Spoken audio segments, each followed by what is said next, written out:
AGL stock Tuesday and onwards. Am I buying? I'm covering all that in this short 1-minute video, so watch till the end.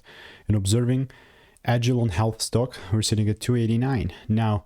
Because it's like 18% up, it's actually such a decent amount. I'm still looking to do what? Like my previous idea on this was quite bearish, and that followed.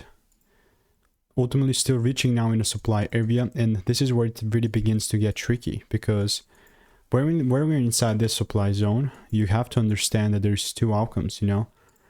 Either I take a short or I don't. I mean, it's really that simple. In supply areas, we typically take shorts, and I'm only really going to be bearish if I see double breaks, a whack of distribution. That's ultimately about it. I mean, unless the rules are met, there's just no way that I'll force any of these shorts.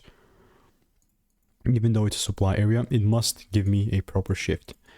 And if it just keeps breaking these highs, this is going to be shifted, and we might even look for longs. But yeah, that's how it looks like for now. If you want to make more money trading in a simple and lean way, click the first link in the description. It's a free newsletter.